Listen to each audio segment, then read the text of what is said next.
Halo teman-teman, ketemu lagi di Discovering with People. Hari ini tim Discovery lagi sama Ci Inge Setiawati. Dia adalah financial consultant, property investor, dan juga content creator ya. Nanti bisa di follow IG-nya. IG-nya apa Ci? Inge.setia. Oke. Hari ini kita mau ngobrol-ngobrol masalah keuangan finansial buat di usia 25 sampai 35 tahun. Mungkin buat teman-teman di usia ini kayak belum mikirin ya. Tapi sebenarnya sangat penting untuk dipikirin dari awal. Nah, ini kita mau bahas hari ini. Mungkin pertanyaan pertama Ci Inga, kenapa sih di usia 25 sampai 35 tuh penting banget mulai buat financial planning? Karena biasa di umur-umur gini kan masih belum kepikiran ya. Nggak kepikiran tuh harus bikin financial planning. Gimana Ci? Kurang lebih. Ya, kalau menurut saya usia 25 sampai 35 itu adalah fondasi awal. Ibaratnya kita mau bangun rumah, itu fondasi itu penting, harus paling kuat. Makanya di saat kita belum sadar, justru itu saatnya penting untuk udah memulai gitu. Nggak harus besar-besar dari usia 25 sampai 35, kebiasaannya, disiplinnya, konsistennya untuk mulai menyisihkan uang dari gaji, disiplin untuk nabung, kemudian juga mulai invest. Nah, itu fondasinya dari usia 25 sampai 35 paling penting. Nah, biasanya Ci, apa sih yang kadang anak-anak kerasa anak-anak muda ini ya, semua baik-baik aja gitu. Tapi sebenarnya kadang sebenarnya itu jadi awal masalah ya, karena mungkin dapat gaji ya udahlah jalan-jalan atau apa segala macam sampai ya feel-nya fine-fine aja ya. Padahal di kemudian hari maybe 10 years later itu tuh jadi masalah gitu ya. Nah, sebenarnya apa sih yang jadi awal permasalahannya biasa Ci? Oke, anak-anak muda sekarang itu biasanya nih, nggak semua ya, biasanya tuh hidup hanya untuk hari ini. Jadi wah Hmm. dapat gaji ya udah wah habisin gitu enjoy. Terus misalnya ada gadget apa terbaru, wah nyicil-nyicil. Yang penting gadgetnya ikutin yang terbaru gengsi buat penampilan, buat dipandang orang bagus. Nah, sebenarnya fine-fine aja untuk saat ini. Kalau untuk kedepannya sekali lagi tadi ibaratnya membangun rumah fondasinya. Kalau dari fondasinya aja nggak dipersiapkan, ibaratnya rumah itu nanti akan dibangun di bawah fondasi pasir, sehingga juga nggak kuat ke depannya.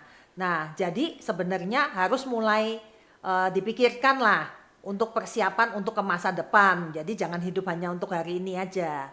Ya, jadi kebanyakan apalagi kalau udah habis naik gaji nih ya, habis naik gaji rasanya aduh udah cukup banget nih, terus dipakai Ya, buat ya segala macam ya sampai nggak bener-bener di planning gitu. Apalagi ya, kalau gajinya udah lumayan, sebenarnya itu saat yang harusnya udah mulai bisa mikirin banyak hal ya kayak betul. investasi dan lain-lain. Tapi kebanyakan begitu dapat gaji lumayan malah lupa diri.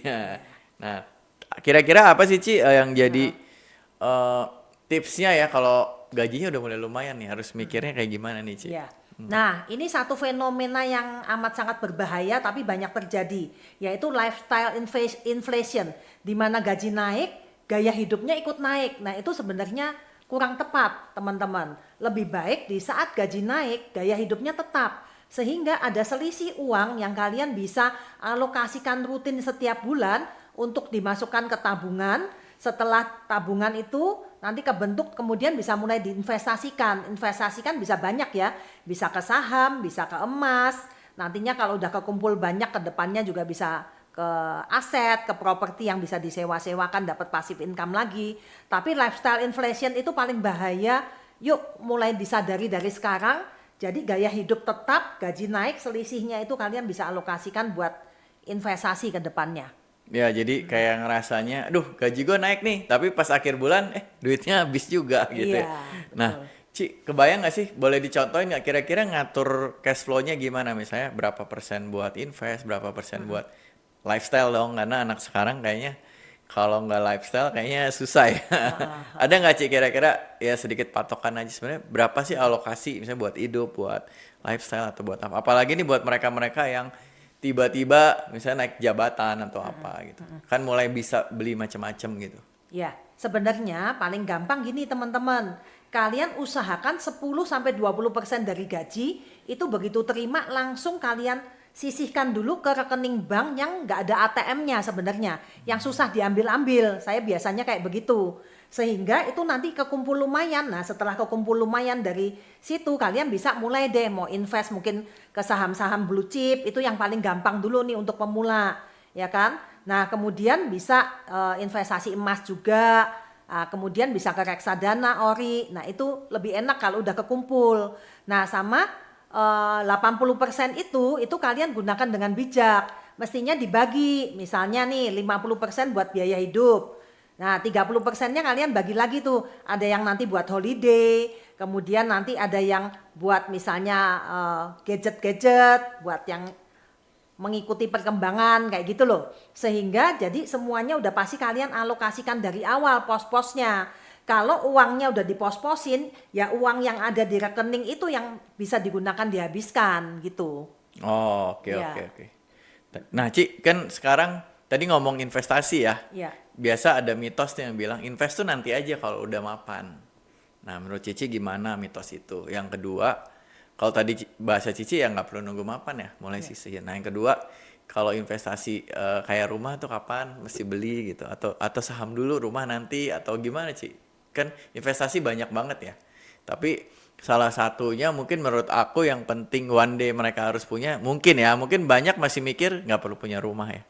Tapi menurut aku sih perlu. Nah, menurut Cici gimana nih kalau dia mau invest dari mana dulu nih? Apa rumah dulu atau emas dulu atau tadi saham dulu atau gimana?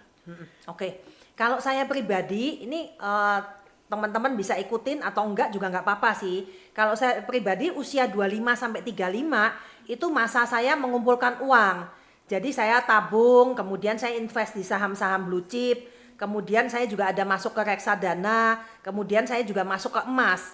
Jadi saat di usia-usia saya awal kerja itu, saya pertama kerja itu tahun 96 di saat usia saya saat itu 22 tahun itu saya dapat gaji udah mulai tuh. Saya rutin terus saya sisihkan. Nah, begitu usia saya ke 36 saya baru mulai investasi di properti.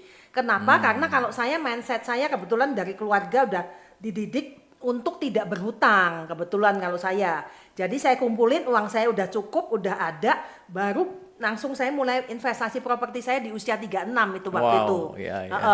Saya kekumpul uang saat itu ada 900 juta saya buat beli ruko saat itu. Oke oke. Jadi Iya, jadi belum tentu semua orang sama kayak saya ya. Saya juga banyak teman-teman saya yang dari muda udah masuk ke properti, dia caranya dengan cicilan. Nggak apa-apa kalau masih muda kan juga bisa ambilnya panjang cicilannya sehingga lebih ringan.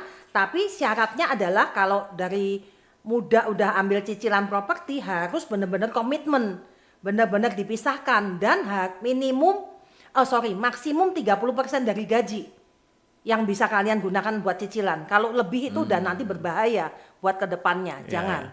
Jadi kalau 20 juta ya boleh nyicilnya 6 juta lah ya Ya, gitu. sekitar pokoknya 30% tuh udah Iya. maksimumnya loh.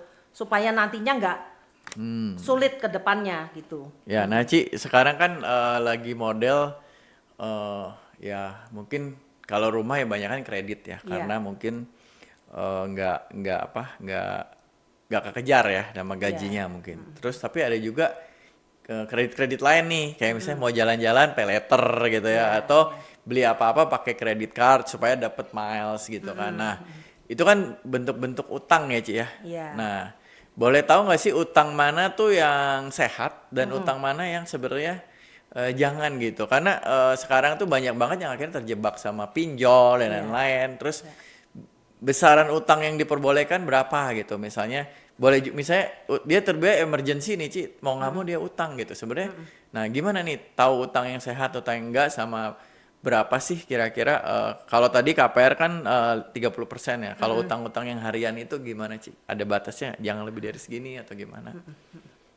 Oke, sebenarnya kalau utang itu sah-sah aja, boleh. Asal kalian benar-benar bisa disiplin diri sendiri. Dan pastikan alokasikan uang. Kalau menurut saya sih kalau utang buat hari-harian itu saya tetap balik lagi maksimum totalnya 30% tetap.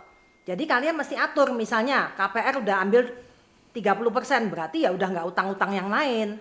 Kalau misalnya kalian baru ambil misalnya 10% buat gadget misal, terus 10% buat mobil, kendaraan masih bisa ditambahin maksimum tuh utang-utang 30% sebenarnya kalau menurut saya. Kalau mau aman ke depannya karena biaya hidup aja kan udah otomatis minimal aja udah 50% dari gaji itu biasanya. gitu. Padahal kan perlu ada dana darurat juga, perlu punya proteksi juga banyak. Nah, usahakan sebenarnya jangan sampai ambil seperti pinjol gitu ya. Bahaya sekali karena itu bunganya besar sekali teman-teman.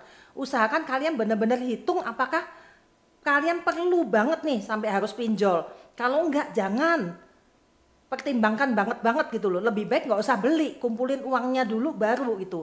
Karena berbahaya sekali karena saya barusan, maksudnya ada teman saya kelibet pinjol teman-teman, waduh itu bisa mau gila loh. Karena dia diteror, terus mamahnya diteror, kantornya, restorannya, teman-temannya, keluarganya semuanya diteror gitu loh.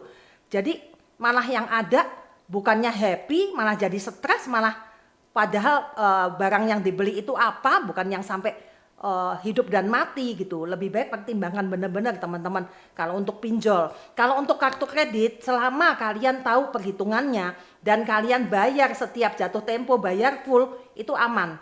Hitung benar-benar ya.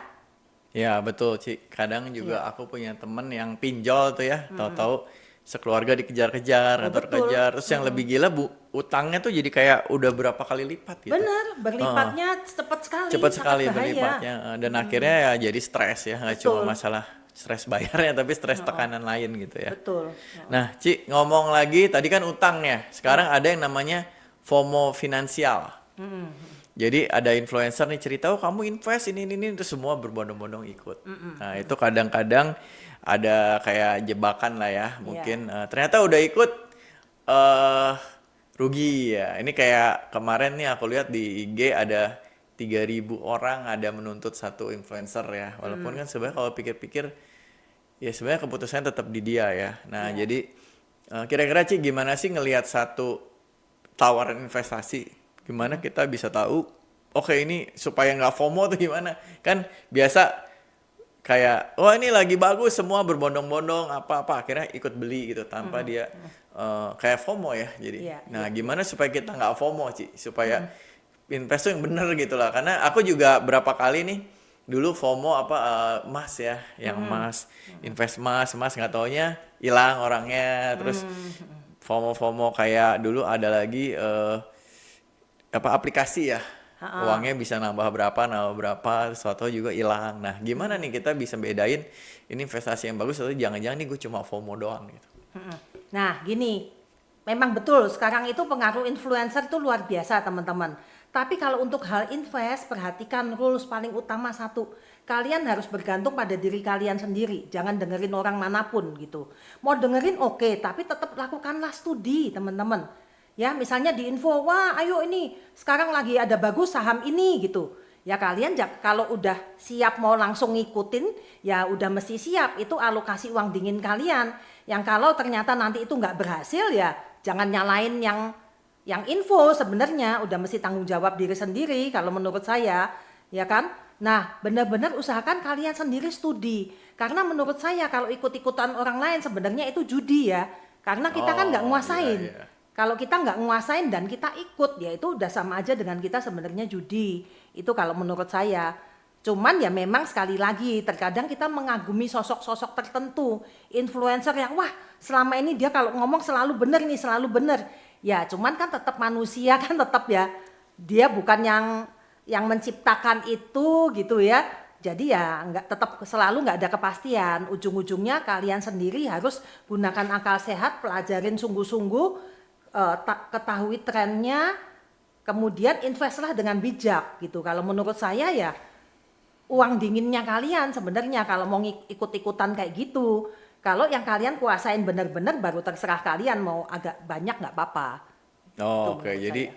walaupun influencernya udah heboh banget dan terkenal banget, tetap kita nggak harus telan mentah-mentah ya. Betul, Kita harus kita terima pelajari oke, lagi tapi ya. tetap kita pelajarin lagi. Oh, Bener oke nggak oke. ya kita bisa masuk Iya. semuanya atau kita mestinya masuk Ya. berapa Terus gitu. jangan langsung masukin semua duit kita gitu ya. Iya, Padahal nggak ngerti jadi ya kayak gambling aja ya. Kayak betul. kira-kira ini eh, ya hoki-hokian ya, hoki-hokian ya. Itu bahaya sekali kalau yang kayak Oke. gitu. Terus berarti nggak recommended ya misalnya, wah ini kayaknya saham ini bagus kita masukin semua uang kita gitu, nggak recommended ya Ci? Nah, ini sebenarnya ada satu problem lagi nih di dunia sekarang ini. Sekarang anak-anak muda sekarang sukanya yang serba instan. Maunya yang cepet. Wah, misalnya sekarang nih taruh nih 10 juta, besok udah jadi 20 juta, besoknya 40 juta, besoknya 60 juta. Hati-hati teman-teman, kayak gitu tuh ada loh, saya lihat di grup-grup banyak yang kayak gitu. Ujung-ujungnya setelah dia taruh 100 juta, disyaratkan kalau nggak masukin 100 juta lagi uangnya nggak bisa diambil. Dia masukin 100 juta lagi, total udah 300 juta, hilang orangnya. Ya, karena Nah, itu biasa loh. apa ya, pengen cepet ya.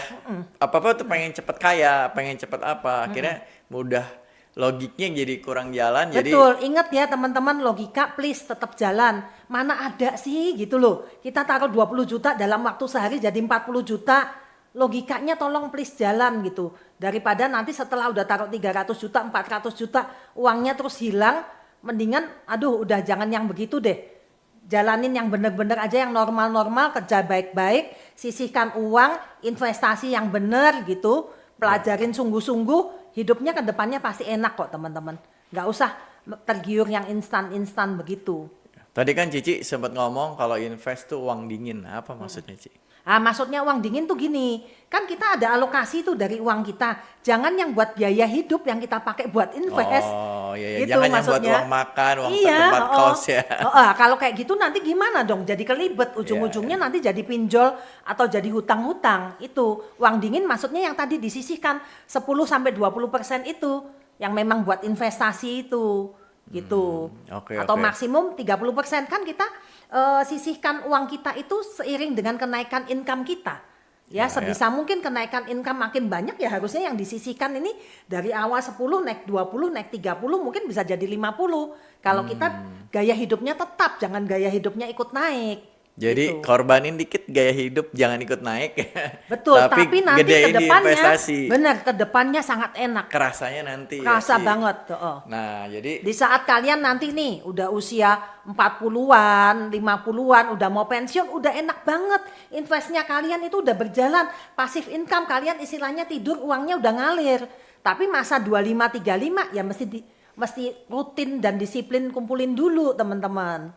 ya, Gitu. jadi investasi itu dimulai bukan ketika Anda mapan. Iya. Tapi mulailah dari sekarang Dari ya, dari sekarang. Anda masih umur 25 gitu. Mulailah investasi dari kecil-kecilan. Nah, Betul. gimana nih Ci? Dengar tadi nih menarik banget ya. Oh, ternyata mungkin teman-teman yang nonton nih ya, aduh, gue selama ini salah nih ya. Duit gue tiap bulan habis ya. Gue tiap bulan buat jalan-jalan terus apa. Nah, menurut Cici ada nggak satu tips atau kira-kira langkah awal apa yang simple yang bisa dilakukan buat yang udah telanjur nih duitnya habis melulu gitu ya, atau nggak bikin financial planning, nggak investasi karena mikirnya ya itu nanti aja lah. Nah, kira-kira langkah sederhana apa Ci yang bisa dilakukan yang realistis? Nah, teman-teman semua, membuat kesalahan itu wajar loh. Saya juga awalnya juga banyak berbuat kesalahan. Tapi menyadarinya dari sekarang itu yang luar biasa. Kalau kalian udah terlanjur salah itu nggak apa-apa. Lebih baik kalian memulai terlambat daripada nggak memulai sama sekali. Yuk mulai yuk dari sekarang. Mumpung nih awal tahun Januari 2026. Kalian bisa mulai komitmen, mumpung nih Desember akhir bulan gajian ini kalian bisa mulai alokasikan nih dari sekarang ya, mulai dari 10% aja dulu. Paling simpel, 10% dari gaji kalian sisihkan dulu, buka satu rekening tabungan lagi yang sulit diambil-ambil, yang sebisa mungkin nggak pakai ATM atau yang ATM-nya kalian titipin di orang tua atau titipin ke siapa kayak gitu. Sehingga mulai kekumpul itu dulu deh langkah awalnya. Nanti setelah kekumpul lumayan baru itu mesti dibagi-bagi lagi. Ada yang diinvestasikan, ada yang buat dana darurat juga. Dana darurat tuh biasa 3 sampai 6 bulan gaji.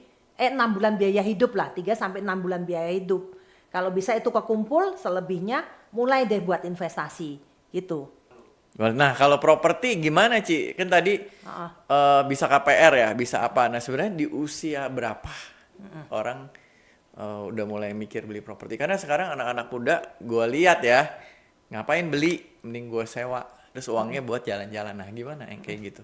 Nah sebenarnya kayak gitu plus minus ya. Jadi ada aliran sewa dan ada aliran beli. Dua-duanya menurut saya nggak ada yang salah. Tergantung kalian prioritas hidupnya tuh mau kemana. Kalau saya pribadi usia 25 sampai 35 saya benar-benar kumpulin uang, rajin invest. Usia 36, nah saya gunakan uang yang saya udah investasikan ke saham, ke emas itu ya saya gunakan buat ke properti. Nah, dari properti itu saya cari properti secondary biasanya yang di bawah pasar itu saya ya, yang di bawah pasar sehingga saat saya beli saya udah untung duluan. Nah, dari situ kemudian direnov, kemudian saya jual, nah bisa lakunya 2 kali lipat. Nah, dari situ uangnya kita cepet teman-teman. Kumpulin 1 miliar pertamamu nanti lipatnya itu akan sangat cepat. Kalau kalian sungguh-sungguh ikutin ya belajar investasinya itu yang benar dan kalian menguasain. Ya, terutama properti itu udah the best kalau kita tahu lokasinya yang bagus ya. Kita pelajarin benar-benar cari tahu lokasinya yang bagus dan harganya yang murah yang di bawah pasar yang surat-suratnya jelas itu aman. Nah, bisa tanya sama Discovery ini ahlinya Iya, kalau ini. urusan properti ya.